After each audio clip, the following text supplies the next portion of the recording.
കർത്താവായ യേശു മശിഹായ്ക്ക് മഹത്വം ഉണ്ടാകട്ടെ. എന്നെ ഈ ലൈവിൽ ശ്രവിക്കുന്ന എല്ലാ കർത്താവായ യേശു ക്രിസ്തുവിന്റെ നാമത്തിൽ ഉള്ള സ്നേഹവന്ദനങ്ങളെ എല്ലാ പ്രേക്ഷകർക്കും നൽകുന്നു. ഈ സമയത്ത് ഞങ്ങൾക്ക് ഇങ്ങനെ ഒരു ലൈവ് ചെയ്യുവാൻ കർത്താവ് ഇടയാക്കിയതോർത്ത് ദൈവത്തെ അതിയായി സ്തുതിക്കുന്നു. ഇന്നത്തെ നമ്മുടെ വിഷയം ശുദ്ധീകരണത്തെ പറ്റിയും തിരുവത്താഴത്തെ പറ്റിയും ബ്രദർ ക്രിസ്പിനെ പറ്റി ഉള്ള ചില പരാമർശങ്ങൾ ഒരു സഹോദരൻ യൂട്യൂബിൽ കൂടെ ചെയ്യുകയുണ്ടായി. അപ്പം ആ ഒരു വീഡിയോയിൽ കത്തോലിക്ക സഭയുടെ വിശ്വാസത്തെ പറ്റി, അതായത് തിരുവത്താഴത്തെ പറ്റിയും പിന്നെ വിശുദ്ധീകരണ സ്ഥലത്തെ പറ്റിയും ഉള്ള ചില പരാമർശങ്ങൾ, പർഗേറ്ററി എന്ന പറയുന്ന സ്ഥലത്തെ പറ്റി ചില പരാമർശങ്ങളെ പറ്റി ആണ് പറയുന്നത്. അതിനകത്ത് ചില വൈദികന്മാരെ, കൃപാസനം ഉൾപ്പെടെ ഉള്ള വൈദികന്മാരുടെ കാര്യത്തെ പറ്റി ബ്രദർ ക്രിസ്പിൻ ചെയ്ത ചില ക്ലാരിഫിക്കേഷൻസിനെ ഇത് ചെയ്താണ് ആ സഹോദരൻ സംസാരിക്കുന്നത് എന്ന് നമുക്ക് ആ വീഡിയോ കാണുമ്പോൾ അറിയാൻ സാധിക്കും. അപ്പോൾ ഇന്ന് നമ്മൾക്ക് ആദ്യം ആ വീഡിയോ കാണാം, എന്നിട്ട് നമുക്ക് പാസ്റ്റർ ജോസ് ചില ചോദ്യങ്ങളുടെ ഉത്തരങ്ങൾ അത് നൽകുന്നതായിരിക്കും. നമുക്ക് കാണുവാൻ സാധിക്കും കത്തോലിക്ക സഭ പല രീതിയിലുള്ള വചന വിരുദ്ധമായ ആചാരങ്ങൾ ഇന്ന് ആ സഭയിലുണ്ട്. നമുക്ക് കാണുവാൻ സാധിക്കുന്നത് വിഗ്രഹ ആരാധന, അതിവിശുദ്ധന്മാരുടെ മധ്യസ്ഥത,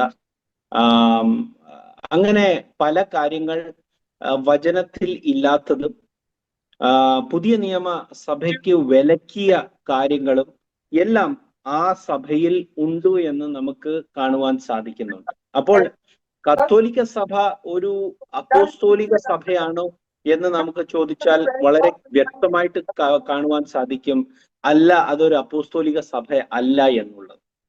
പക്ഷേ ഇവിടെ നമ്മൾ ഇന്ന് പ്രത്യേകിച്ച് കാണുവാൻ പോകുന്നത് തിരുവത്താഴം വിശുദ്ധീകരണ സ്ഥലത്തെ പറ്റി ഉള്ള ചില പരാമർശങ്ങളെ പറ്റിയാണ് ഇന്ന് നമ്മൾ ഇവിടെ ചർച്ച ചെയ്യുവാൻ ആഗ്രഹിക്കുന്നത്. അപ്പോൾ ആദ്യമായി ഞാൻ ചോദിക്കുവാൻ ആഗ്രഹിക്കുന്നത് ചോദ്യം, ബലി അർപ്പിക്കൽ അല്ലെങ്കിൽ യാഗം പഴയ നിയമത്തിൽ എന്തിനു വേണ്ടിയായിരുന്നു? അതെങ്ങനെയാണ് നമ്മൾ പുതിയ നിയമ വിശ്വാസികൾ അതിനെ കാണുന്നത്? അപ്പൊ ബലിയർപ്പണത്തെ പറ്റി ഞാൻ ഒരു കോണ്ടെക്സ്റ്റൂടെ ഈ സമയത്ത് പാസ്റ്റർ ജോസിന് നൽകുക. നമ്മൾ കാണുന്നു, ഒരു യാഗപീഠം ഒരുക്കപ്പെടുന്നു ഏലിയാവിന്റെ നാളിൽ. അവിടെ രണ്ട് കൂട്ടരും ബലി അർപ്പിക്കുകയാണ്. ഒരു കൂട്ടം ബലി അർപ്പിക്കുന്നത് കർത്താവായ യഹോവയ്ക്കാണ്, ഏക കർത്താവായ ഇസ്രായേലിന്റെ ഏക കർത്താവായ അന്ന് ഉള്ള നാമത്തിലെ യഹോവയുടെ നാമത്തിലാണ് ബലി അർപ്പിക്കുന്നത്. ഒന്ന്, അതേ ഇസ്രായേലിൽ നിന്നും വന്ന, ആ ഇസ്രായേലിന്റെ ദൈവത്തെ അറിയുന്ന, ആ ഇസ്രായേലിന്റെ ദൈവത്തിന്റെ പ്രമാണങ്ങളെ ഒക്കെ മോശയാൽ ലഭിച്ച ആൾക്കാർ തന്നെ ബലി അർപ്പിക്കുന്നത് നമുക്ക് എന്തുവാണ് കാണുവാൻ സാധിക്കുന്നത്? വിജാതീയരും ഇസ്രായേലും, ആ ഒരു കാര്യമാണ് അദ്ദേഹം അതിനകത്ത് പറയുന്നത്. ആദ്യമേ നമുക്ക് ആ വീഡിയോ ഒന്ന് കാണാം, എന്നിട്ട് പിന്നെ നമുക്ക് ചോദ്യത്തിലേക്ക് കടന്നു പോകാം. എന്ന പ്രയോഗം തന്നെ ഇവിടെ ഉപയോഗിച്ചിരിക്കുന്നത് അപ്പം മുറിക്കൽ ശുശ്രൂഷ. ഇത് മൂന്നിനെയും ഒരേപോലെ മുന്നിൽ വെച്ചിട്ട് വിജാതിയർ ബലിയർപ്പിക്കുന്നു, അതുപോലെ ഇസ്രായേൽക്കാർ ബലിയർപ്പിക്കുന്നു, അതുപോലെയുള്ള ഒരു ബലിയർപ്പണമാണ് കർത്താവിന്റെ മേശ എന്ന് പറഞ്ഞുകൊണ്ട് വളരെ ഭംഗിയായി അവതരിപ്പിക്കുന്ന ഭാഗം വിശുദ്ധ പൗലോസ്ലീഹ കൊരിന്തോസ്യർക്ക് എഴുതിയ ഒന്നാമത്തെ ലേഖനം 10-ാം അധ്യായം 15 മുതലുള്ള തിരുവചനങ്ങളിൽ നമുക്ക് കാണാം. അപ്പോ ക്രിസ്ത്യന് ഈ വിവരം അറിയില്ലെങ്കിൽ ഇതൊന്നും ഞാൻ വായിച്ച് കേൾപ്പിച്ചു തരാം. നമുക്ക് മനസ്സിലാക്കണമല്ലോ, വിശുദ്ധ കുർബാന, അതായത് അപ്പം മുറിക്കൽ ശുശ്രൂഷ ഒരു ബലിയർപ്പണമാണെന്നുള്ള വസ്തുത വ്യക്തമാക്കേണ്ടതല്ലേ? അപ്പൊ അതൊന്ന് കേൾക്കാം. വിവേകമതികളോട് എന്ന പോലെ ഞാൻ നിങ്ങളോട് പറയുന്നു, ഞാൻ പറയുന്നത് നിങ്ങൾ തന്നെ വിധിക്കുവിൻ. നാം ആശീർവദിക്കുന്ന അനുഗ്രഹത്തിന്റെ പാനപാത്രം ക്രിസ്തുവിന്റെ രക്തത്തിലുള്ള ഭാഗഭാഗിത്വമല്ലേ? നാം അർപ്പിക്കുന്ന അപ്പം ക്രിസ്തുവിന്റെ ശരീരത്തിലുള്ള ഭാഗഭാഗിത്വമല്ലേ? അപ്പോൾ വിശുദ്ധ കുർബാനയെ കുറിച്ചോട് പറഞ്ഞിട്ടോ, അപ്പത്തെ കുറിച്ചും യേശുവിന്റെ ശരീരത്തിന്റെ ഭാഗഭാഗിത്വമാണ്, യേശുവിന്റെ രക്തത്തിലുള്ള ഭാഗഭാഗിത്വമാണെന്ന് വളരെ വ്യക്തമായി പറഞ്ഞു. അപ്പോൾ യേശു ക്രിസ്തുവിന്റെ ശരീരത്തിലും രക്തത്തിലുമുള്ള ഭാഗഭാഗിത്വമാണ് ഈ അപ്പം മുറിക്കൽ ശുശ്രൂഷ എന്ന് വളരെ വ്യക്തമായി പറയുമ്പോൾ നമ്മൾ മനസ്സിലാക്കണം, കർത്താവിന്റെ കുരിശുമരണം ബലിയർപ്പണമാണോ? ഇനി അടുത്ത വചനം, അതിലേക്കാണ് ഇനി അടുത്ത വചനം വരുന്നത്. അപ്പം ഒന്നേയുള്ളൂ, അതിനാൽ പലരായിരിക്കുന്ന നാം ഒരു ശരീരമാണ്. എന്തെന്നാൽ ഒരേ അപ്പത്തിൽ നാം ഭാഗഭാക്കുകളാണ്. ഇനി ശ്രദ്ധിക്കണേ, ഇതിനെങ്ങനെയാണ് ഈ ബലിയർപ്പണം എന്നതിനെ എങ്ങനെയാണ് പൗലോസ് അവതരിപ്പിക്കാൻ ശ്രദ്ധിക്കുക. ഇനി അത് ഇസ്രായേൽക്കാരെ ബലിയർപ്പണത്തെ വെച്ച് താരതമ്യപ്പെടുത്തിക്കൊണ്ടാണ് പറയുന്നത്. അടുത്ത വചനം, 18-ാമത്തെ വചനം, ജനനം കൊണ്ട് മാത്രം ഇസ്രായേൽക്കാരായവരെ നോക്കുവിൻ, ബലിവസ്തുക്കൾ ഭക്ഷിക്കുന്നവർക്കല്ലേ ബലിപീഠത്തിലെ ഭാഗഭാഗിത്വം. ഹെബ്രായർക്ക് എഴുതിയ ലേഖനം 10-ാം അധ്യായം വളരെ വ്യക്തമായിട്ടിരുന്നു വായിച്ചു നോക്കി ക്രിസ്പിച്ചോ. എന്താണെന്നറിയാമോ? അത് വിശുദ്ധ കുർബാനയെ കുറിച്ച് പറയുന്ന കാര്യമല്ല.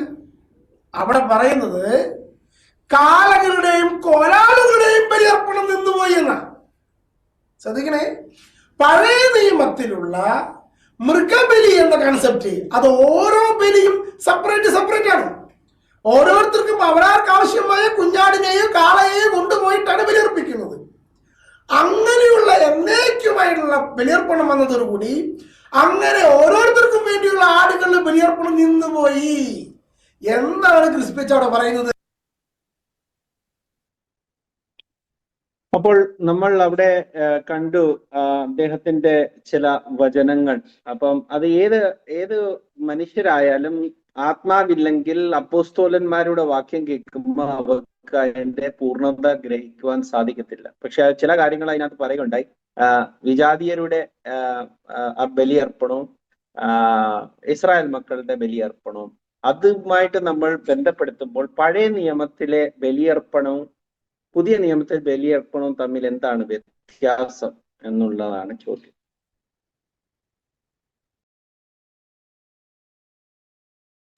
വോയിസ്. നല്ല ഒരു ചോദ്യമാണ്, വളരെ പ്രസക്തിയുള്ള ഒരു ചോദ്യമാണ്. ആ ചോദ്യത്തിലേക്ക് കടക്കുന്നതിന് മുമ്പ് ഈ ബ്രദർ ജിൻഡോ എന്ന് പറയുന്ന തൃശ്ശൂരുള്ള ഒരു കത്തോലിക്ക, തീഷ്ണമതിയായ ഒരു കത്തോലിക്കനായ ഒരു ബ്രദറിന്റെ വീഡിയോ ആണ്. 3 മണിക്കൂർ ഈ വീഡിയോ പിന്നിടുമ്പോൾ തന്നെ 64K വ്യൂവേഴ്സ് ഉണ്ട് എന്ന് പറയുമ്പോൾ ബ്രദർ ജിൻഡോയ്ക്ക് അല്ലെങ്കിൽ അദ്ദേഹത്തിന്റെ ജെക്കി മീഡിയ എന്ന് പറയുന്ന മീഡിയ പ്ലാറ്റ്ഫോമിൽ എത്രമാത്രം കത്തോലിക്കർ അദ്ദേഹത്തെ പിന്തുടരുന്നു എന്നുകൂടി നമ്മൾ മനസ്സിലാക്കണം. അപ്പൊ അതിന്റെ അടിസ്ഥാനത്തിൽ പറയുമ്പോൾ ഒരുപാട് കത്തോലിക്കര് ഈ വീഡിയോ കാണേണ്ടതിന് ഈ വീഡിയോ നമ്മൾ അവർക്ക് വേണ്ടി ടാഗ് ചെയ്യണം. ഒരു കാലത്ത് ഈ ബ്രദർ ജിൻഡോയുടെ സ്ഥാനം എടുത്തിരുന്ന ഒരു വ്യക്തിയാണ് ഞാൻ. കത്തോലിക്ക ബലിയെ സംബന്ധിച്ചും മറിയത്തിന്റെ മധ്യസ്ഥതയെ സംബന്ധിച്ചും ജപമാലയെ സംബന്ധിച്ചും വളരെ തീഷ്ണമതിയായ ഒരു കത്തോലിക്ക വ്യക്തിയും ഒരു ധ്യാനങ്ങൾ നടത്തി വന്നിരുന്ന ഒരു ധ്യാന ഗുരു എന്ന് പറയാൻ കഴിയുന്ന ഒരു വ്യക്തിയും കൂടിയായിരുന്നു. അപ്പോ ബ്രദർ ജിൻഡോയ്ക്ക് ശരിയായ ഒരു മറുപടി കൊടുക്കുവാൻ എനിക്ക് കഴിയും. കാരണം ഇന്നത്തെ ജിൻഡോ ആയിരുന്നു ഞാൻ മുമ്പ്. അപ്പൊ അതുകൊണ്ട് തന്നെ ഈ ബലിയർപ്പണത്തെ സംബന്ധിച്ചും ജപമാലയെ സംബന്ധിച്ചും കത്തോലിക്കരുടെ എല്ലാ കാര്യങ്ങളെ സംബന്ധിച്ചും തിരുവെഴുത്തുകളെ സംബന്ധിച്ചുകളിൽ നമുക്ക് വ്യക്തമായി മറുപടി കൊടുക്കാൻ കഴിയും. ആമുഖമായി ബ്രദർ വിൽസൺ ചോദിച്ച ഒരു ചോദ്യത്തിലേക്ക് വന്നിട്ട് ഞാൻ ഇതിലേക്ക് കടന്നു വരാം. അവിടെ നമുക്കറിയാം, ദീർഘനാളായി യഹോവയ്ക്കുള്ള ആരാധന ഇല്ലാതിരുന്ന ഒരു പശ്ചാത്തലത്തിൽ ദൈവം തിഷ്ബ്യനായ ഏലിയാവിനോട് ഞാൻ പറയാതെ 3 ആണ്ടുകളിൽ മഞ്ഞോ മഴയോ ഉണ്ടാകുകയില്ല എന്ന് ഇസ്രായേലിന്റെ രാജാവായ ആഹാബിനോട് ചെന്ന് പറഞ്ഞതിന് ശേഷം ദൈവം ഒരു പ്രത്യേക സ്ഥലത്തേക്ക് ഏലിയാവിനെ മാറ്റി പാർപ്പിക്കുന്നു. അവിടെ ഏലിയാവിന് രാവിലെയും വൈകിട്ടും അപ്പവും ഇറച്ചിയും കൊടുക്കുന്നു. പിന്നീട് ആ കെരീത്ത് തോടിൽ വെള്ളം വറ്റിയപ്പോൾ സറാഫാത്തിലെ വിധവയുടെ അടുക്കിലേക്ക് കൊണ്ടുപോകുന്നു. അതിനുശേഷം നിശ്ചിത സമയമാകുമ്പോൾ തന്നെ കാണിക്കേണ്ടതിന് ആഹാബിന് മുമ്പ് പ്രത്യക്ഷനായിട്ട് ഏലിയാവ് പറയുകയാണ്, 2 യാഗപീഠങ്ങൾ നമുക്ക് ഉണ്ടാക്കാം, ഒന്ന് നിങ്ങൾ ഉണ്ടാക്കുക, ഒന്ന് ഞാൻ ഉണ്ടാക്കാം. അങ്ങനെ യാഗപീഠങ്ങളുടെ വ്യവസ്ഥ പ്രകാരമുള്ള 2 യാഗപീഠങ്ങൾ ഉണ്ടാക്കുന്നു. വിൽസൺ സൂചിപ്പിച്ചതുപോലെ മറുഭാഗത്ത് യാഗപീഠം ഉണ്ടാക്കുന്നയാളും ഇസ്രായേലിന്റെ രാജാവാണ്, അല്ലെങ്കിൽ യഹൂദനാണ്. ബലിയർപ്പിക്കുക എന്നുള്ളത്, യഹോവയ്ക്ക് ബലിയർപ്പിക്കുക എന്നുള്ളത് പഠിച്ചിട്ടുള്ള, അത് നിർബന്ധമായി ചെയ്തിരിക്കണം എന്നുള്ള വ്യവസ്ഥയുള്ള ഒരു വ്യക്തിയാണ്. പക്ഷെ ഒരു കുഴപ്പമുണ്ട് എന്ന് പറഞ്ഞാൽ, അദ്ദേഹം കല്യാണം കഴിച്ചിരിക്കുന്നത് ഒരു ജാതീയ സംവിധാനത്തിൽ നിന്നും വിഗ്രഹങ്ങളെ സേവിക്കുന്ന ഒരു കുടുംബത്തിൽ നിന്നും ശരിയായ ദൈവ ആരാധനയിൽ നിന്നും തന്റെ ഭർത്താവിനെയും തന്റെ ഭർത്താവ് സേവിക്കുന്ന രാജ്യത്തെ ജനങ്ങളെയും വിഗ്രഹാരാധനയിലേക്കും അന്യ ആരാധനയിലേക്കും നടത്തിയ ഒരു സ്ത്രീ കടന്നു വന്ന നിമിത്തം ദൈവത്തിന്റെ ആരാധന മുടങ്ങിപ്പോയ ഒരു സ്ഥലത്ത് ദൈവം അടയാളങ്ങളും അത്ഭുതങ്ങളും പ്രവർത്തിക്കാൻ നിയോഗിക്ക ഒരു പ്രവാചകനുമായി കടന്നു വന്ന് കർമ്മേലിന്റെ മുകളിൽ നടത്തുന്ന 2 ആരാധനയാണ്. ഈ 2 ആരാധനയിലും ആരാധന ക്രമം സംബന്ധിച്ചുള്ള വിവരങ്ങൾ കൊടുക്കുന്നത് ഏലിയാവ് തന്നെയാണ്. 2 യാഗപീഠങ്ങൾ ഉണ്ടാക്കുക, ഒന്നിൽ കാളയെ അറുത്ത് നിങ്ങൾ വെക്കുക, മറ്റൊന്നിൽ ഞാൻ കാളയെ അറുത്ത് വെക്കാം. അപ്പോ ഈ 2 ബലികളും വെക്കുന്നുണ്ടെങ്കിലും ഈ ബലി അർപ്പിക്കുന്ന, അല്ലെങ്കിൽ ഈ ബലിക്ക് മുൻപിൽ നിന്നുകൊണ്ട് ഈ ബലി നേതൃത്വം കൊടുക്കുന്ന വ്യക്തി ഒരു യാഗപീഠത്തിൽ ഒന്ന് ദൈവത്തിന്റെ പ്രവാചകനാണെങ്കിൽ, മറ്റേ യാഗപീഠത്തിൽ ബലി 2 കാളയാണ് അർപ്പിക്കുന്നത്. 2 ഇസ്രായേൽ ജനം തന്നെയാണ്, അല്ലെങ്കിൽ ഇസ്രായേൽ ആയിരുന്ന ജനത്തിന്റെ ഭാഗമായിരുന്ന ആളുകളാണ്. ഒന്ന് സത്യദൈവത്തിലേക്കുള്ള ആരാധനയ്ക്ക് മടക്കി വരുത്തുവാൻ വേണ്ടി ഏലിയാവ് യാഗം അർപ്പിക്കുമ്പോൾ, സത്യദൈവത്തിന്റെ ഒരു കാലത്തെ ആളുകളായിരുന്നവർ ബാലിനെ ബലിയർപ്പിക്കുന്നു. ഈ 2 യാഗങ്ങളും അവിടെ ഇസ്രായേൽക്കാർ അർപ്പിക്കുന്നതാണ് നമ്മൾ കാണുന്നത്. അവിടെ നാം കാണുന്നത് ഇസ്രായേലിലെ പ്രവാചകനായ ഏലിയാവ് അർപ്പിച്ച ബലി സ്വർഗത്തിൽ നിന്ന് തീ ഇറക്കി യഹോവ സ്വീകരിച്ചപ്പോൾ, ബാലിന് അർപ്പിച്ച ഒരു കാലത്തെ ഇസ്രായേലിന്റെ രാജാവായിരുന്ന, അല്ലെങ്കിൽ ഇസ്രായേലിന് ന്യായപാലനം ചെയ്യേണ്ട രാജാവായിരിക്കേണ്ടുന്നവൻ ബലി അർപ്പിക്കുന്നത് തന്റെ ഭാര്യയുടെ ദേവനാണ്.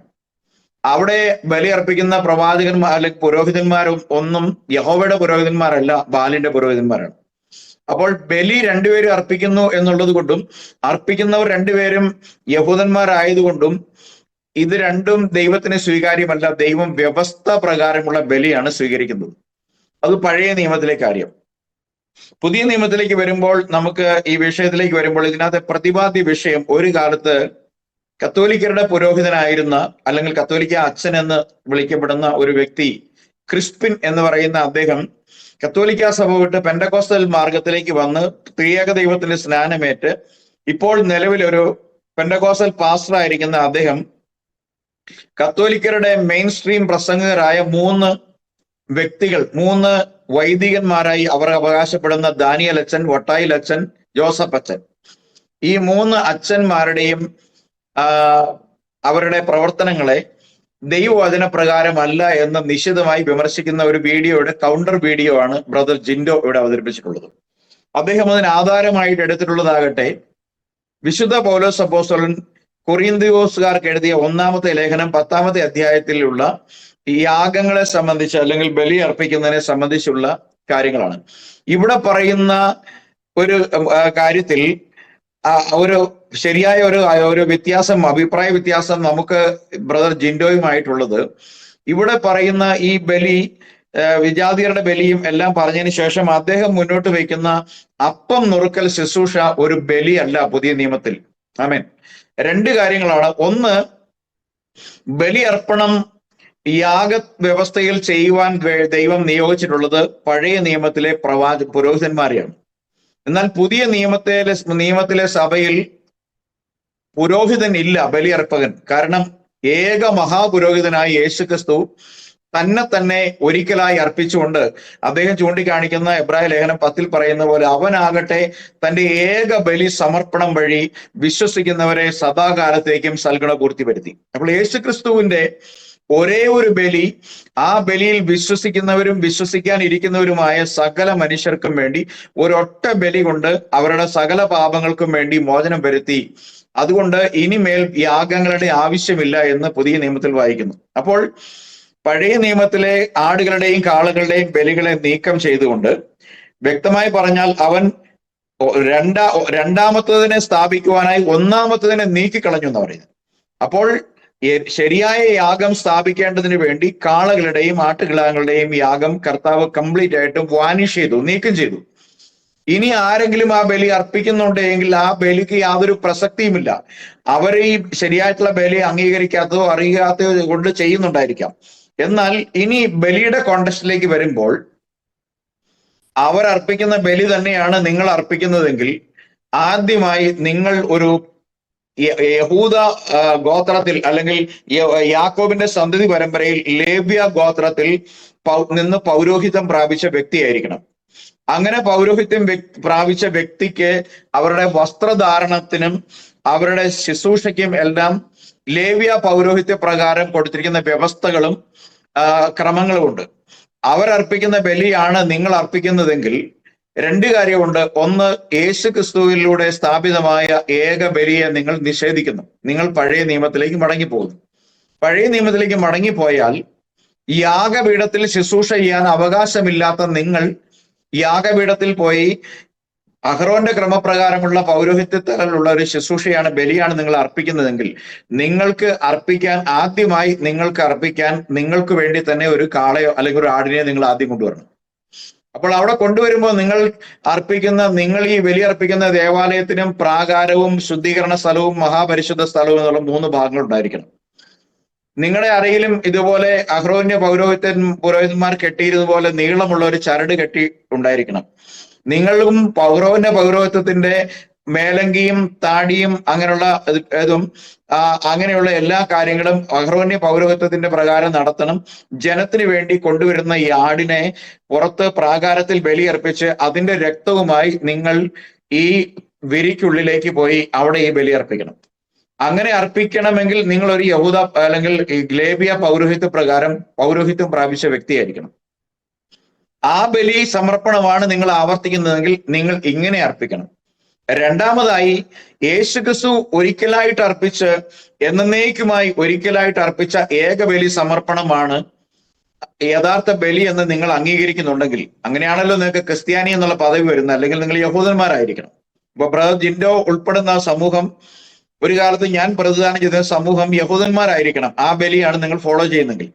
രണ്ടാമത്, നിങ്ങൾ യേശുക്രിസ്തുവിന്റെ ഏക ബലി അർപ്പണത്തെയാണ് നിങ്ങൾ മുന്നിൽ വെച്ചുകൊണ്ട് നിങ്ങളുടെ പുരോഹിതന്മാർ അർപ്പിക്കുന്ന ബലി എങ്കിൽ, നിങ്ങൾ ആദ്യം യേശുക്രിസ്തു ഒരിക്കലായി സ്ഥാപിച്ച ഏക ബലിയെ തന്നെ നിങ്ങൾ നിഷേധിച്ചു. കാരണം നിങ്ങൾ ഓരോ ബലി അർപ്പിക്കുമ്പോഴും നിങ്ങൾ പറയുകയാണ് ആ ബലി സമർപ്പണം പൂർണ്ണമായില്ല.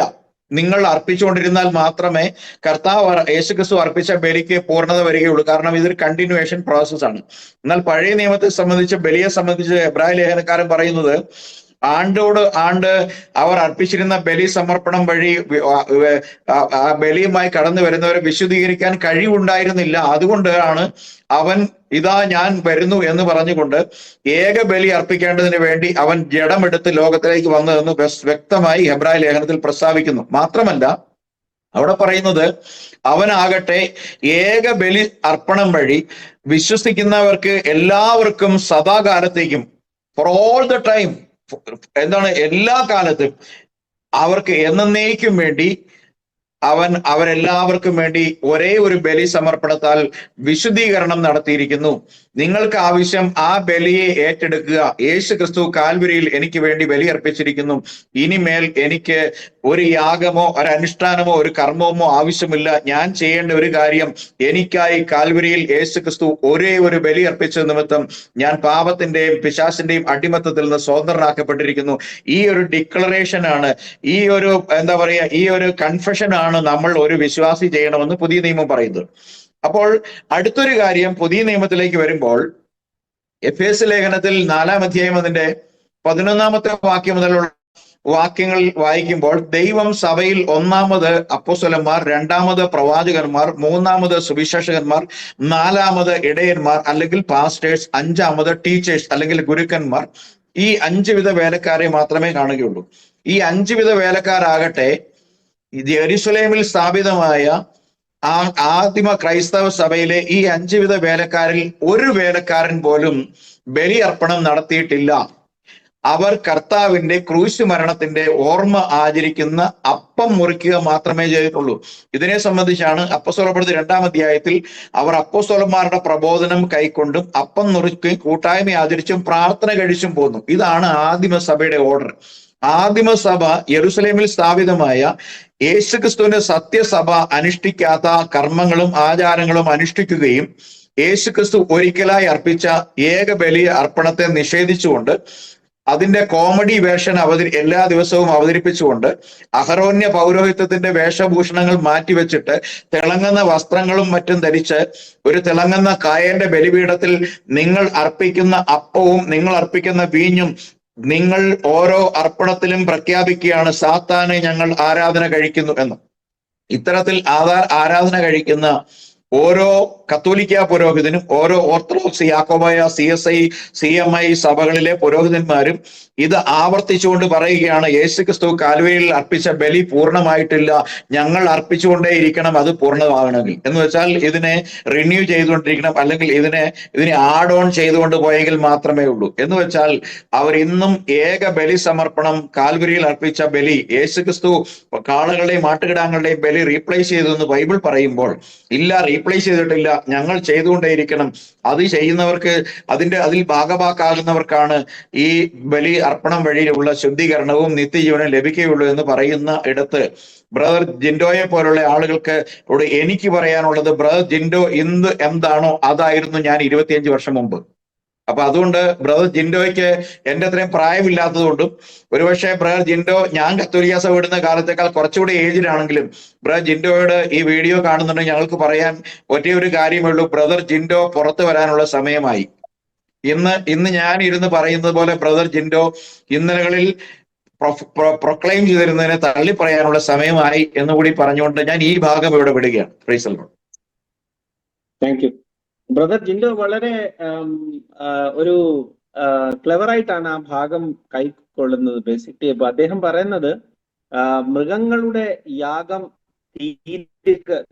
തീർന്നു, അതുകൊണ്ട് യേശു ക്രിസ്തുവിന്റെ ബലിയെ പിന്നെ അർപ്പിക്കാന്നുള്ളൊരു കാര്യമാണ് അവിടുന്ന് അദ്ദേഹം കാണുന്നത്. പക്ഷെ നമ്മൾ റോമർക്ക് എഴുതിയ ലേഖനം 6-ാമത്തെ അധ്യായത്തിൽ കാണുന്നത് അവൻ പാപം സംബന്ധമായി രക്ഷിക്കപ്പെടേണ്ടവർക്ക് വേണ്ടി ഒരു പ്രാവശ്യം മരിച്ചു, ഇന്ന് അവൻ ജീവിക്കുന്നു എന്നാ പറയുന്നത്. അപ്പൊ ഒരു ജീവിച്ചിരിക്കുന്ന എന്നേക്കും ജീവിക്കുന്ന ഒരു ആളുടെ ബലി പിന്നെ അർപ്പിക്കുക എന്ന് പറഞ്ഞു കഴിഞ്ഞാൽ അതാണ് ഞാൻ പറഞ്ഞത്. നമ്മള് ഇല്ലേ ഏലിയാവിന്റെ പുസ്തകത്തിലുള്ള മാതിരി അവരും വിചാരിക്കുന്നത് ദൈവത്തെ തന്നെ ആ യാഗം കഴിക്കുന്നതെന്നാ വിചാരിക്കുന്നത്. പക്ഷെ അവർ ആക്ച്വലി സാത്താനെ ആരാധിക്കുന്നത്. അവർക്ക് കർത്താവ് ആരെന്ന് അറിഞ്ഞിട്ടില്ല. അവര് പത്രോസിന്റെ ആദ്യത്തെ സുവിശേഷ പ്രസംഗം കൈക്കൊള്ളാത്തവരാണ് എന്നുള്ള കാര്യത്തിൽ നമുക്ക് ഒരു സംശയമില്ല. നമ്മൾ ആ കാര്യത്തെ പറ്റി പല പ്രാവശ്യം സംസാരിച്ചത് ആണല്ലോ.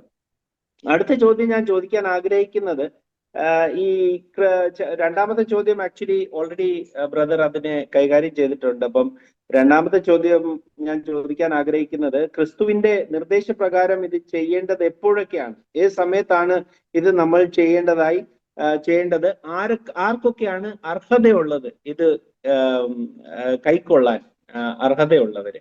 എല്ലാവർക്കും ഇതുപോലെ പോയി കൈക്കൊള്ളാൻ അധികാരമുണ്ടോ, അതോ അതിനകത്ത് ആരാണ് ക്രിസ്തു എന്ന് അറിയാതെ കൈക്കൊണ്ടിട്ട് വല്ല കാര്യവും ഇത് വെച്ചുണ്ടോ എന്നുള്ള കാര്യമാണ്. ഓക്കെ, നമുക്ക് അതിനും നല്ല ഒരു ചോദ്യമാണ്. അതിനും നമുക്ക് വിശുദ്ധ പൗലോസ് അപ്പോസ്തലൻ 1 കൊരിന്ത്യർ അതിന്റെ 11-ാം അധ്യായത്തിലാണ് നമ്മൾ ഈ അപ്പം മുറിക്കൽ കൂദാശയെ അല്ലെങ്കിൽ ശുശ്രൂഷയെ സംബന്ധിച്ച് വ്യക്തമായിട്ട് നമുക്ക് പറഞ്ഞു തന്നിട്ടുള്ളത്. അതിൽ നിന്നും നമുക്ക് ചിന്തിക്കാം. അപ്പോ ഇവിടെ നമ്മൾ വായിക്കുന്നത് ഇങ്ങനെയാണ്, 11:23, ഞാൻ കർത്താവിൽ നിന്ന് പ്രാപിക്കുന്നതും നിങ്ങൾക്ക് ഏൽപ്പിക്കുകയും ചെയ്തത് എന്തെന്നാൽ കർത്താവായ യേശുവിനെ കാണിച്ചു കൊടുത്ത രാത്രിയിൽ അവൻ അപ്പം എടുത്തു. അപ്പൊ എന്താണ് ഇതിന്റെ കോണ്ടെക്സ്റ്റ്? ഇത് സംസാരിക്കപ്പെടുന്ന ഒരു സഭയ്ക്ക് ഒരു പ്രത്യേകതയുണ്ട്. ഈ സഭ പൗലോസിന്റെ ശുശ്രൂഷയാൽ യേശു ക്രിസ്തുവിന്റെ കാൽവരി ക്രൂസിലെ മരണത്തിൽ വിശ്വസിക്കുകയും യേശു ക്രിസ്തുവിന്റെ കാൽവരി ക്രൂസിലെ മരണത്തോട് ചേരുവാൻ കർത്താവായ യേശു ക്രിസ്തുവിന്റെ നാമത്തിൽ സ്നാനമേറ്റ വിശുദ്ധന്മാരുടെ കൂട്ടായ്മയാണ് കൊരിന്തിലെ സഭ. കൊരിന്തിലെ സഭയ്ക്ക് സമാനമായ സഭ ഇന്ന് എവിടെയെങ്കിലും ഉണ്ടെങ്കിൽ അവർ ഇത് അർപ്പിക്കുമ്പോൾ ഇത് ബലിയല്ല, അത് കർത്താവിന്റെ മരണത്തെ ഓർമ്മിക്കുന്നു അല്ലെങ്കിൽ അനുസ്മരിക്കുന്നു എന്നാണ് ബൈബിൾ പറഞ്ഞിരിക്കുന്നത്. അതായത് ഇവിടെ പറയുന്ന ഇത് ബലിയല്ല. കാരണം ഇത് ബലിയാണ് എങ്കിൽ നമ്മളും ഈ കത്തോലിക്കർ ചെയ്യുന്ന പാപം തന്നെ ചെയ്യുന്നു. കാരണം നമ്മളും പറയാണ് യേശു ക്രിസ്തുവിന് വേണ്ടി നമ്മൾ ആ ബലി പൂർണ്ണമാകത്തോണ്ട് നമ്മളും ഈ അപ്പം വീഞ്ഞുകൾ എടുത്ത് പിതാവിന്റെ കയ്യിലേക്ക് ഏൽപ്പിച്ച് പ്രാർത്ഥിച്ച് ഇത് വീതം വെച്ച് കൊടുക്കുമ്പോൾ ഇത് ബലിയാണെന്നും ഇതിനകത്ത് രൂപമാറ്റം സംഭവിച്ചത് യേശുവിന്റെ മാംസകഷ്ണവും യേശുവിന്റെ ചോരയുമായി തീരുന്നുണ്ടെന്നുള്ള സത്ത മാറ്റം, ട്രാൻസ്ഫോർമേഷൻ തിയറിയും നമ്മളും അംഗീകരിക്കുന്നു എന്ന് പറയും. എന്നാൽ കത്തോലിക്കരെ സംബന്ധിച്ചിടത്തോളം അവരുടെ ഏറ്റവും വലിയ സാക്രമെന്റ് അല്ലെങ്കിൽ ഹോളി മാസ് എന്ന് പറയുന്നത് ഈ ബലിയ. ഇതിനെ മാറ്റിക്കഴിഞ്ഞ്, ഇതിനെയും കന്യാമറിയത്തെയും കൂടെ മാറ്റിക്കഴിഞ്ഞ കത്തോലിക്കർ എന്ന് പറയുന്ന സാധനത്തിന് പിന്നെ ഒന്നും ഇല്ല പറയാൻ. ഒരു കണ്ടന്റ് ഇല്ലാത്ത ഒരു വലിയ കെട്ടിടം മാത്രമേ മാറും. അപ്പൊ ഇവര് പിടിച്ചു നിൽക്കുന്നത് ഈ ബലിയും ഈ അമ്മയും ഈ രണ്ട് കാര്യത്തിലാണ് ഇവരുടെ അടിസ്ഥാന കിടക്കുന്നത്. ഇതിൽ തന്നെ നമുക്ക് മനസ്സിലാക്കാൻ കഴിയുന്ന ഒരു കാര്യം, ആദിമസഭയിൽ അല്ലെങ്കിൽ ദൈവസഭയിൽ ഈ അപ്പം മുറിക്കൽ എന്നുള്ളത് എല്ലാവരും അതായത് ഒരു കത്തോലിക്ക സഭയിൽ ഒരു 3 വൈദികരുണ്ട് ഒരു സഭയാന്ന് വിചാരിച്ചു. ഒരു വികാരിച്ചനും ഒരു കൊച്ചച്ഛനും അല്ലെങ്കിൽ ഒരു അസോസിയേറ്റ് ആയിട്ടുള്ള ഒരു പ്രീസ്റ്റ് ഉണ്ടെന്ന് വിചാരിക്കുക. ഈ 3 പേർക്കും എല്ലാ ദിവസവും ബലി അർപ്പിക്കുക മാൻഡേറ്ററി ആണ്. ഇവർക്ക് വേണമെന്ന് വെക്കാൻ പറ്റില്ല. അപ്പൊ അതിന് കാഴ്ചക്കാരുണ്ടെങ്കിലും ഇല്ലെങ്കിലും ഇവര് ഒറ്റയ്ക്കാണെങ്കിലും ഇവരിത് അർപ്പിക്കണം. ഇത് അവരുടെ റൂളാണ്, ഇത് അവരുടെ ചർച്ചിന്റെ റൂളാണ്. എല്ലാ പുരോഹിതന്മാരും ബലി അർപ്പിക്കണം. മാത്രമല്ല ഇവര് പെൻഷൻ ആകുമ്പോൾ അദ്ദേഹത്തിന്റെ വീഡിയോയിൽ പറയുന്നുണ്ട്, ഇവർക്ക് ഇവരുടെ കഴിവൊക്കെ സൂക്ഷിച്ച് ഇവര് വയസ്സായി കഴിയുമ്പോൾ ഇവരെ തള്ളുന്ന കുറച്ച് അസൈലങ്ങളുണ്ട്. അവിടെ പോയിരുന്നു കഴിഞ്ഞാൽ അവിടെ ഇവർക്ക് ബലി അർപ്പിക്കാനുള്ള ബലി കിട്ടും. എവിടുന്ന് കിട്ടും എന്നറിയാമോ? ഓരോ പള്ളിയിൽ, ആ പള്ളിയിലെ ചില ആളുകൾ മരിക്കുമ്പം നമ്മൾ അവർക്ക് വേണ്ടി അവരെ പർഗേറ്ററിയിൽ നിന്ന് കയറ്റിവിടാനുള്ള കുർബാന ആ കൺസേൺഡ് ഇടവകയിൽ കൊടുക്കുമ്പോൾ അവരിത് ഈ വീക്കായിട്ടുള്ള അച്ഛന്മാരെ, ചുമ്മാ പണിയും തൊഴിലും ഇല്ലാതെ കിടക്കുന്നവർക്ക് വീതം വെച്ച് കൊടുക്കും. അപ്പൊ അവർക്ക് പുള്ളി പറയുന്നത് അവർക്ക് 100 രൂപ കിട്ടും, കഞ്ഞി കുടിക്കാനുള്ള ചെലവിനുള്ള പൈസ അങ്ങനെ കിട്ടും. അപ്പൊ ഞാനിത് കത്തോലിക്ക സഭയിൽ ഉള്ളപ്പോഴും എനിക്കറിയാവുന്ന കാര്യം. കാരണം ഞാൻ എന്റെ ടീമിലുള്ള അച്ഛൻ പറയുമായിരുന്നു, കാരണം അച്ഛന് പല സ്ഥലത്ത് ചെല്ലുമ്പോൾ അച്ഛന് ഒരുപാട് കുർബാന കിട്ടും. അച്ഛന് ഈ കുർബാന ഡിസ്ട്രിബ്യൂട്ട് ചെയ്ത് കൊടുക്കുകയാണ്. അച്ഛന് കിട്ടിയ പൈസ ഈ വയസ്സായി പെൻഷനായി കിടക്കുന്ന ആളുകൾക്ക് അവരുടെ അത്യാവശ്യം കാര്യങ്ങൾക്ക് വേണ്ടി 10 കുർബാന കിട്ടി 1000 രൂപ കിട്ടി. അന്ന് 10 പാട്ടുകുർബാനാണെങ്കിൽ 10 പാട്ടുകുർബാന 20,000 രൂപ കിട്ടി, അല്ലെങ്കിൽ 2500 രൂപ കിട്ടി. അപ്പൊ ഇങ്ങനെ അവർക്ക് ഇത് കിട്ടുന്നത് കൊണ്ട് ഇവരെല്ലാവരും ഓരോ ദിവസവും ഒരു ബലി അർപ്പിക്കണം. ഒന്നിൽ കൂടുതൽ അർപ്പിക്കണമെങ്കിൽ അവർക്ക് ബോണസ് ആയിട്ട് അർപ്പിക്കാനുള്ള ബലി കിട്ടണം. ഒന്ന് മാൻഡേറ്ററി ആണ്, പിന്നുള്ളത് അവർക്ക് അഡീഷണൽ ആയിട്ട് കിട്ടുന്നതാണ്. അത് എത്ര ചെല്ലാമോ അത്രയും ചെല്ലിയാൽ, ഇപ്പൊ നമ്മൾ പറയല്ലേ, ഇപ്പൊ പീസ് വർക്ക് ചെയ്യുന്നവരോ ഷർട്ട് അല്ലെ പാൻറ്റൊക്കെ പീസ് വർക്ക് ചെയ്യുന്നവർക്ക് നമ്പർ ഓഫ് പീസസ് കൂടുതൽ ചെയ്താൽ കൂടുതൽ പൈസ കിട്ടും. അപ്പോ 4 ജോലിയുടെ ഭാഗമായിട്ട് ചെയ്യണമെങ്കിൽ പിന്നൊരു 4 കിട്ടിക്കഴിഞ്ഞാൽ അഡീഷണൽ പീസ് വർക്കായി. അപ്പൊ എന്ന് പറഞ്ഞവരാണ് കത്തോലിക്ക പുരോഹിതന്മാരുടെ ഈ ബലിയർപ്പണം. എന്നാൽ ദൈവസഭയിൽ ഇത് ബലിയർപ്പണം അല്ലാത്തത് കൊണ്ട് തന്നെ എല്ലാ കൂട്ടായ്മയും എന്തല്ല, ഈ ബ്രേക്കിംഗ് ഓഫ് ദ ബ്രെഡ് അല്ല, അല്ലെങ്കിൽ അപ്പം നുറുക്കലല്ല എല്ലാ കൂട്ടായ്മയും. ദൈവസഭയിൽ ഏറ്റവും വലിയ ഒരു എന്താ പറയുക ശുശ്രൂഷ എന്ന് പറയുന്നത് ബ്രേക്കിംഗ് ഓഫ് ദ വേർഡ് ആണ്. ദൈവവചനമാണ് ദൈവസഭയിലെ അതിനകത്തുള്ള അവരുടെ ഏറ്റവും ഹയർ മോസ്റ്റ് എന്ന് പറയുന്ന മിനിസ്ട്രി അല്ലെങ്കിൽ ശുശ്രൂഷ എന്ന് പറയുന്നത് ജീവൻ നൽകുന്ന, മനുഷ്യന്റെ ഹൃദയത്തെ തുളച്ചു ചെല്ലുന്ന, അവന്റെ തെറ്റുകുറ്റങ്ങളെ അവനെ ബോധ്യം വരുത്തുന്ന, അനുതാപത്തിലേക്കും മാനസാന്തരത്തിലേക്കും നടത്തുന്ന ദൈവവചനത്തിന്റെ ഘോഷണമാണ് ദൈവസഭയിലെ ഏറ്റവും ഉന്നതമായ ശുശ്രൂഷ.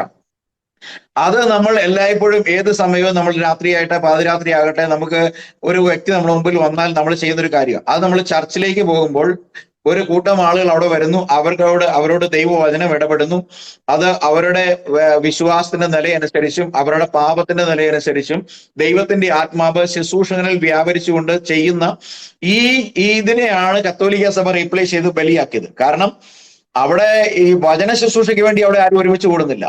അവിടെ അധികാലത്ത് മഞ്ഞും മഴയുമായിട്ട് ചെന്ന് കയറുന്നത് ഈ മനുഷ്യൻ അവിടെ ഇരുന്നുകൊണ്ട് ഈ മേശയിൽ നിന്ന് കാണിക്കുന്ന കോപ്രായങ്ങൾ കണ്ട് അതിന് ആമേൻ പറഞ്ഞ് അവിടുന്ന് അർഹതയുണ്ടെന്ന് അവർക്ക് തോന്നുന്നവർക്ക് നാവിൽ വെച്ച് കിട്ടും, അല്ലാത്തവൻ പോയി മേടിക്കാതെ തിരിച്ചു പോരുന്ന ഈ ശുശ്രൂഷയാണ്.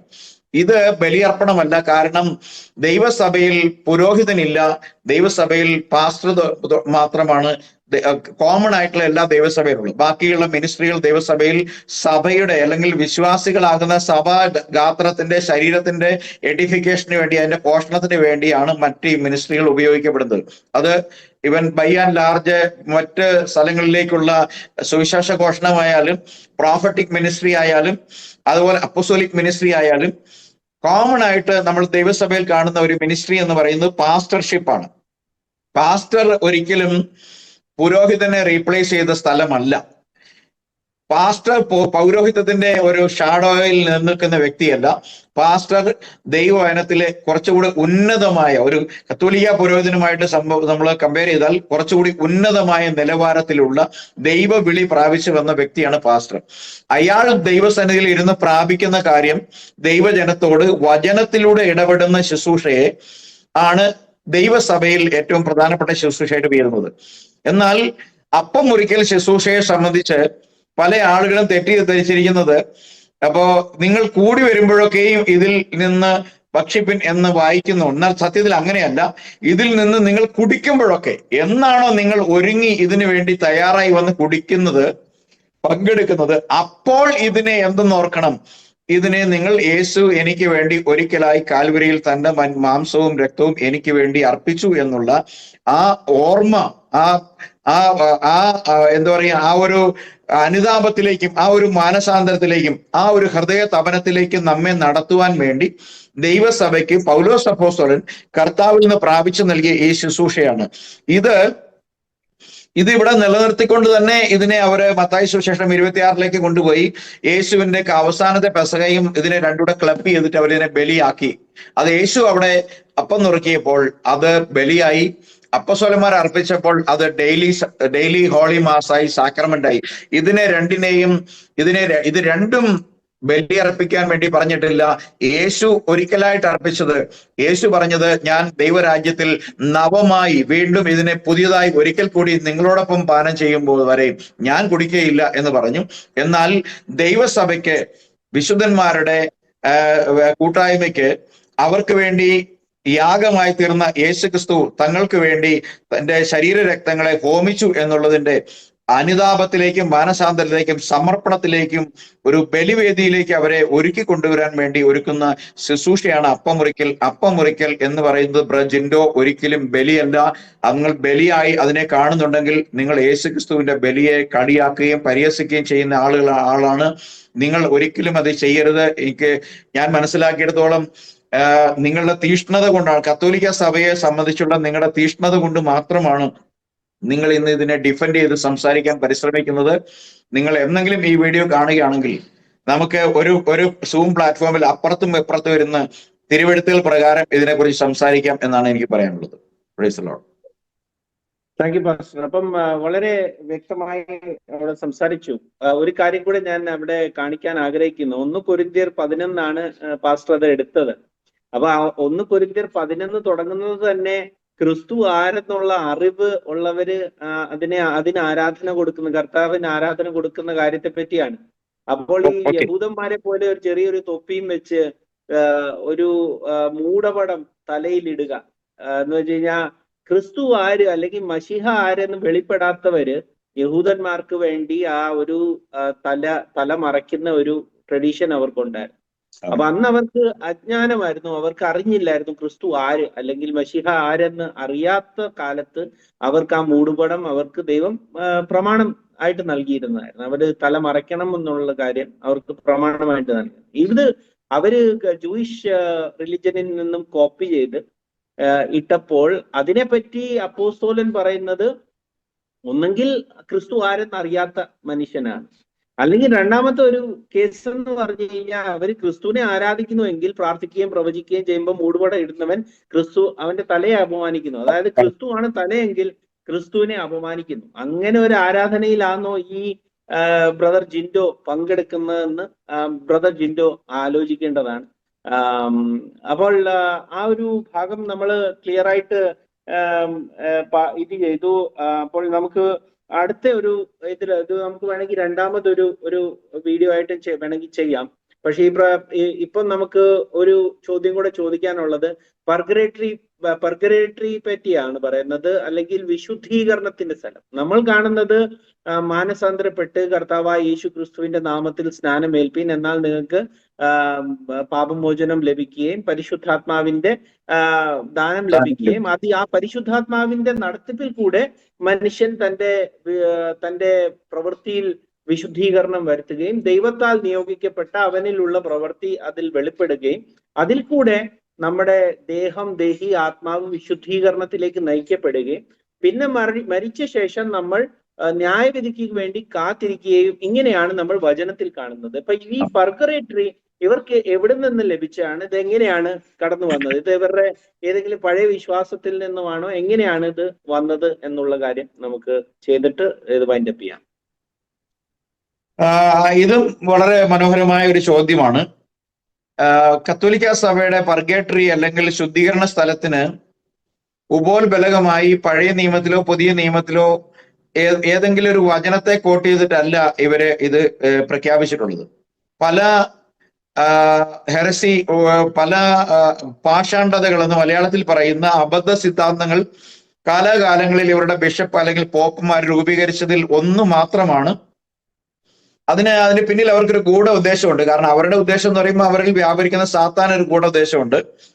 അതായത് എന്ത് ചെയ്ത് തെറ്റി നടന്നാലും, എത്ര തല്ലിപ്പൊളിയായിട്ട് ജീവിച്ചാലും ശേഷം പിന്നെ കാശ് കൊടുത്ത് കുർബാന ചെല്ലിച്ചു കഴിഞ്ഞാൽ നിങ്ങൾ നശിച്ചു പോകുകയില്ല എന്ന് പറഞ്ഞുകൊണ്ട് തിന്മ ചെയ്യുന്നവരെ പരമാവധി തിന്മയിലേക്ക് തള്ളിവിട്ട് നരകത്തിന് അവന്റെ സബ്ജക്റ്റ് ആയിട്ട് അവകാശിയാക്കി തീർക്കാൻ വേണ്ടി പിശാച് ഈ പുരോഹിത ശ്രേഷ്ഠന്മാരിൽ എന്ന് പറയുന്ന ആളുകൾക്ക് കൊടുത്ത ആശയമാണ് ഈ പർഗേറ്ററി. അല്ലാതെ നമ്മൾ പഴയ നിയമത്തിലോ പുതിയ നിയമത്തിലോ ഇങ്ങനെ ഒരു കാര്യത്തെക്കുറിച്ച് പറയുന്നില്ല. ബൈബിൾ പറയുന്നത് ഒരിക്കൽ മരണവും പിന്നെ ന്യായവിധിയും മനുഷ്യനെ നിയമിച്ചിരിക്കുന്നു.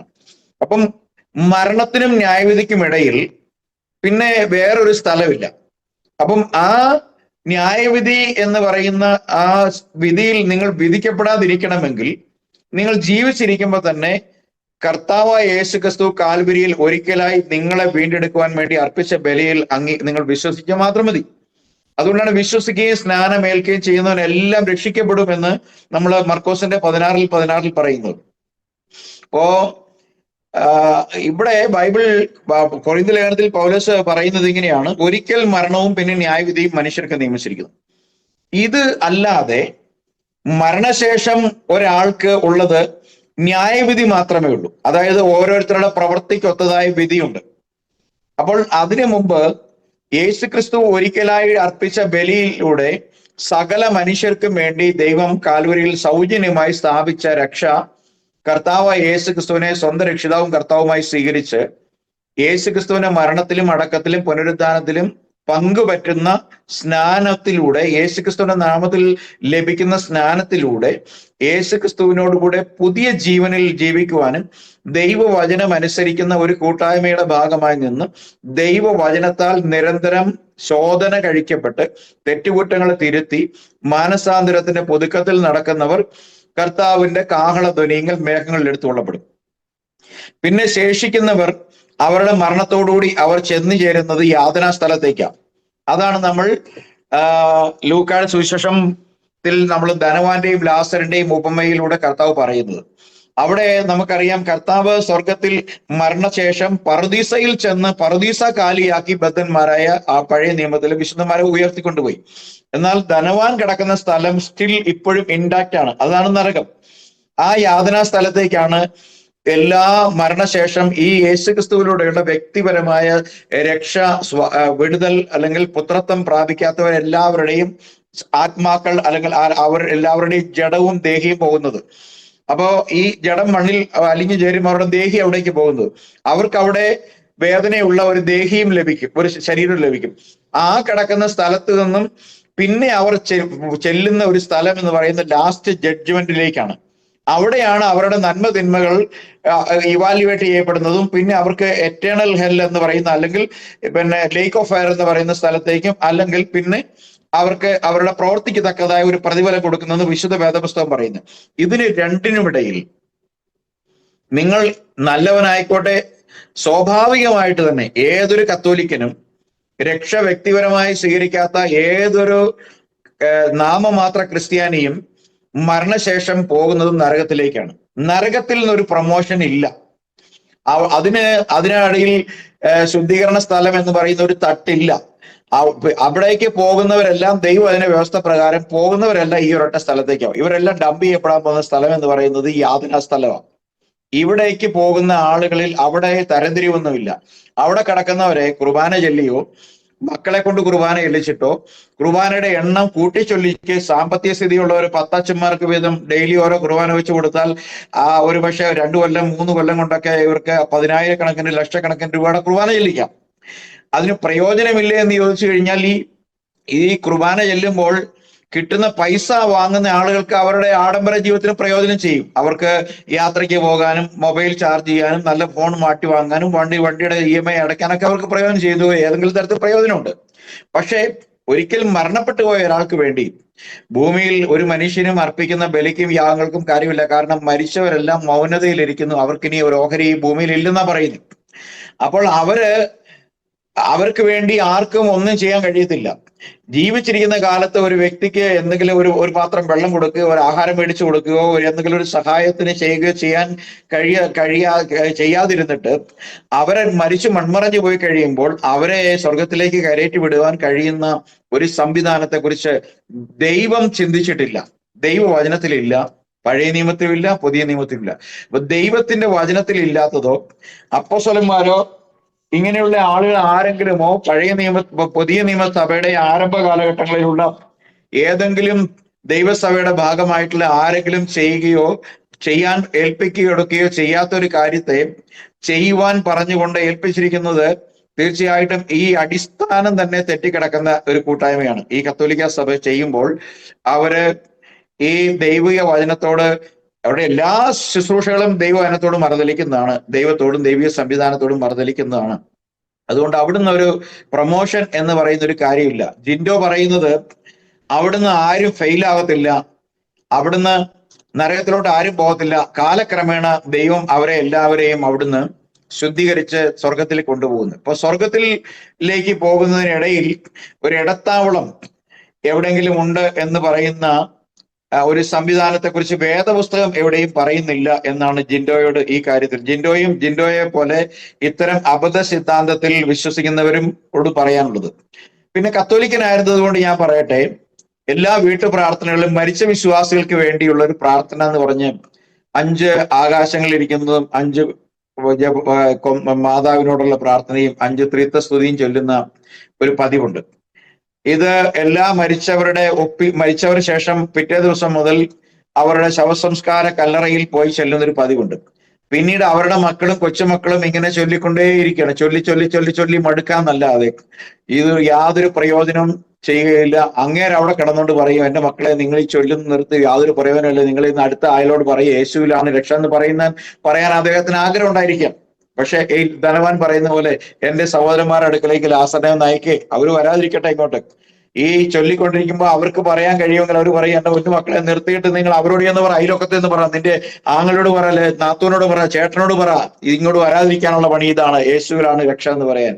അവർക്ക് പറയാൻ കഴിയുന്ന ആവുണ്ടെങ്കിൽ അവർ പറയുമായിരുന്നു.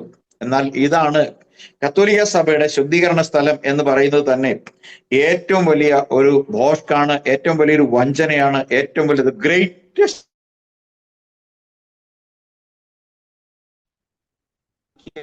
താങ്ക് യു പാസ്റ്റർ, വളരെ വ്യക്തമായിട്ടുള്ള ഉത്തരങ്ങളാണ് നമ്മൾ നൽകിയത്. ഈ സമയത്ത് എനിക്ക് ചെറിയൊരു ഉപമ ഒരു മനസ്സിൽ വന്നത്, നമ്മുടെ പല സമയത്തും നമ്മുടെ ചെറുപ്പകാലങ്ങളിൽ നമ്മുടെ മാതാപിതാക്കളുടെ ഭവനങ്ങളിൽ കഴിക്കുന്ന ആഹാരം നമുക്ക് എല്ലാവർക്കും ഭയങ്കര ഇഷ്ടമാണ്. അപ്പം ആ വിഭവം, ഏതെങ്കിലും ഒരു പർട്ടിക്കുലർ വിഭവം നമ്മൾ ഉണ്ടാക്കി കഴിക്കാൻ ആഗ്രഹിക്കുന്നുവെങ്കിൽ അതിന്റെ എല്ലാ ഇൻഗ്രീഡിയൻസും കൊണ്ടുവന്നിട്ട് അതുപോലെ ഉണ്ടാക്കാൻ നമ്മൾ നോക്കുന്നു. എന്നാലും അത് അതുപോലെ ഒരിക്കലും ആകത്തില്ലെന്നുള്ള കാര്യം നമുക്കറിയാം. എന്താന്ന് വെച്ച് കഴിഞ്ഞാൽ ഓരോരുത്തർക്കും അവരവരുടേതായ ചില രീതികളുണ്ട് ഒരു ആഹാരം ഉണ്ടാക്കുന്നതിന്. പക്ഷേ ഇപ്പൊ ഒരു പായസമാണെന്ന് വെച്ചോ, ഒരു പാൽപായസമാണ്, ഒരു സേമിയ പായസമാണെങ്കിൽ നമ്മളിപ്പോ പറയാം അതിന്റെ ഓർമ്മയ്ക്കായിട്ട് നമുക്ക് പാലും വെറും ഒരു പഞ്ചസാരയും ഇട്ട് മാത്രം തിന്ന് അതിന്റെ ഓർമ്മയ്ക്കായി തിന്നാന്ന് പറഞ്ഞു കഴിഞ്ഞാൽ ഓക്കെ. പക്ഷെ അതേ ഇൻഗ്രീഡിയൻസ് ഉണ്ടാക്കാൻ നോക്കിക്കഴിഞ്ഞു കഴിഞ്ഞാൽ അത് ഫെയിൽ ആയി പോകുന്നുള്ള കാര്യം നമുക്കറിയാം. അതുപോലെയാണ് ഇവർ പറയുന്നത്, യാഗം പിന്നെയും പിന്നെയും കഴിക്കുന്ന കാര്യം പറയുന്നത് യാഗം ഒന്നേ ഉള്ളൂ, പക്ഷെ ഓർമ്മയ്ക്കായിട്ട് അതിന്റെ സ്വർഗത്തിൽ നിന്നും വന്ന അപ്പത്തിന്റെ ഓർമ്മയ്ക്കായിട്ട് ഭൂമിയിലുള്ള നമുക്ക് ദൈവം നൽകിയിരിക്കുന്ന അപ്പത്തിന്റെ ഒരംശം നമ്മൾ തിന്നുമ്പോൾ ആ സ്വർഗത്തിൽ നിന്നും വന്ന അപ്പത്തിനെ ഓർക്കുന്നതാണ് ഈ നമ്മൾ കാണുന്ന കർത്താവിന്റെ അത്താഴം എന്ന് പറയുന്നത്. അത് ആത്മീയ അത്താഴമാണ്. അത് കർത്താവ് നമുക്ക് വേണ്ടി ചെയ്ത വലിയ പ്രവൃത്തിയുടെ ഓർമ്മയാണ്. പിന്നെ പർഗേറ്ററി എന്ന് പറഞ്ഞിട്ട് ഒരു സ്ഥലമില്ല എന്ന് നമ്മൾ വചനത്തിൽ എങ്ങും നമ്മൾ കാണുന്നില്ല. അതെല്ലാം വിജാതീയർ, പല കൾച്ചറിൽ നിന്നും വന്ന ആൾക്കാർ അവരുടെ വിശ്വാസങ്ങളെ ക്രിസ്തീയ വിശ്വാസങ്ങളോട് കൂട്ടിച്ചേർക്കുവാൻ നോക്കിയതിന്റെ എഫേർട്ടാണ് പല കാര്യങ്ങളും നമ്മൾ കത്തോലിക്ക സഭയിൽ കാണുന്നത്. അതൊക്കെ ഫോളോ ചെയ്യുന്നത് ഒരിക്കലും നമുക്ക് നല്ലതല്ല എന്ന് നമുക്കറിയാം. ഇസ്രായേലിന്റെ അനുഭവം നോക്കിയാൽ മതി. ഇസ്രായേലിന്റെ അനുഭവം, അവർ മിസ്രൈമിൽ നിന്നും ദൈവം അവരെ വലുതായിട്ട് വിടുവിച്ചപ്പോഴും അവർ ഉണ്ടാക്കിയത് കാളെ തന്നെ ആയിരുന്നു എന്നുള്ള കാര്യം നമുക്കറിയാം. അപ്പൊ അതിനെക്കാട്ടിൽ വലിയൊരു അനുഭവം വേറെ ഇല്ല. അതുകൊണ്ട് കത്തോലിക്ക സഭ വിശ്വാസികൾ എന്തെങ്കിലും രീതിയിൽ ആഗ്രഹിക്കുന്നുണ്ട്. അപ്പോസ്തോലന്മാരുടെ വിശ്വാസമാണ് അവരുടെ സഭയിൽ വന്നതെന്ന് പറഞ്ഞു കഴിഞ്ഞാൽ 300 വർഷം കഴിഞ്ഞ് വന്ന കോൺസ്റ്റന്റൈൻ ചക്രവർത്തി തുടങ്ങിയ സഭയിൽ ഒരിക്കലും അപ്പോസ്തോലിക വിശ്വാസം വരുവാൻ ഒരു ചാൻസും ഇല്ല. അത് നിങ്ങൾ അറിഞ്ഞാൽ നിങ്ങൾക്ക് നല്ലതായിരിക്കുമെന്ന് ഒരു പ്രാവശ്യം കൂടെ ഓർമ്മിപ്പിച്ചുകൊണ്ട് ഞങ്ങളുടെ ഈ ലൈവ് ഇവിടെ നിർത്തുന്നു. ദൈവം നിങ്ങളെ എല്ലാവരെയും അനുഗ്രഹിക്കട്ടെ. Thank you.